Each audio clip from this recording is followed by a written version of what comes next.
നമസ്കാരം.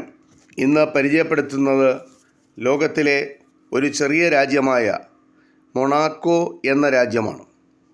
വത്തിക്കാൻ കഴിഞ്ഞാൽ ലോകത്തിലെ ഏറ്റവും ചെറിയ രാജ്യമാണ് മൊണാക്കോ. ഇതിൻ്റെ വിസ്തൃതി 500 ഏക്കറാണ്. മൊണാക്കോയുടെ തലസ്ഥാനം മൊണാക്കോ തന്നെയാണ്. 35,500 ആളുകളാണ് അവിടുത്തെ ആകെ ജനസംഖ്യ. 2 ചതുരശ്ര കിലോമീറ്റർ മാത്രമേ മൊണാക്കോ എന്ന രാജ്യത്തിന് വിസ്തൃതിയുള്ളൂ. ഒരു വലിയ രാജ്യാന്തര സ്റ്റേഡിയം, കേരളത്തിലെ ഏതെങ്കിലും ഒരു സ്റ്റേഡിയം ആയാൽ മതി. അതിൽ കയറിയാൽ, ആ രാജ്യത്തിലെ ജനങ്ങൾ മുഴുവൻ കയറിയാൽ പിന്നെയും ആ സ്റ്റേഡിയത്തിൽ ബാക്കി സ്ഥലം മിച്ചമുണ്ടാവും. അത്രമാത്രം ആളുകൾ കുറവാണ് ആ രാജ്യത്ത്. പടിഞ്ഞാറൻ യൂറോപ്പിലെ മനോഹരമായ ഒരു രാജ്യമാണ് മൊണാക്കോ. അതിൻ്റെ ഔദ്യോഗിക നാമം പ്രിൻസിപ്പാലിറ്റി ഓഫ് മൊണാക്കോ എന്നാണ്.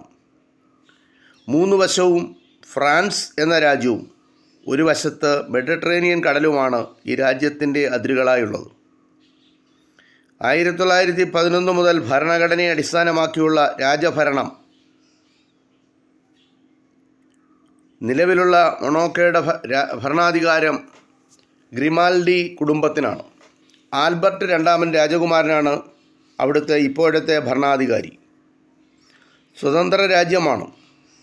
എന്നാൽ പ്രതിരോധ ചുമതല ഫ്രാൻസ് എന്ന രാജ്യമാണ് നിർവഹിക്കുന്നത്. 1993 മൊണാക്കോ ഐക്യരാഷ്ട്രസഭയിൽ അംഗമായി. സമ്പന്ന രാജ്യമായ മൊണാക്കോയിൽ ജനസംഖ്യയുടെ 30% കോടീശ്വരന്മാരാണ്. തൊഴിലില്ലായ്മ 2% മാത്രമാണ്. കടൽ തീരമുള്ള രാജ്യങ്ങളിൽ ഏറ്റവും കുറഞ്ഞ കടൽ തീരം മൊണാക്കോയിലാണ്. കടൽ തീരത്തിൻ്റെ ദൈർഘ്യം 4.1 കിലോമീറ്റർ.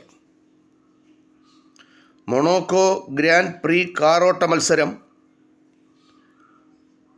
ലോകപ്രസിദ്ധമാണ്. ചൂതാട്ടത്തിന് പേരുകെട്ട മോണ്ടെ കാർലോ കാസിനോ മൊണാക്കോയിലെ പ്രധാനപ്പെട്ട ഒരു ആകർഷണ കേന്ദ്രമാണ്. ഇന്തോനേഷ്യയുടെയും മൊണാക്കോയുടെയും ദേശീയ പതാകകൾ ഒരുപോലെയാണ്. ഈ 2 രാജ്യത്തിൻ്റെയും നിറം, ദേശീയ പതാകയുടെ നിറം ചുമപ്പും വെളുപ്പും കലർന്നതാണ്. ഇന്തോനേഷ്യൻ പതാകയ്ക്ക് നീളം മൊണാക്കോയുടെ ദേശീയ പതാകയേക്കാൾ അല്പം കൂടുതൽ ഉണ്ട്. ഇത് മൊണാക്കോ എന്ന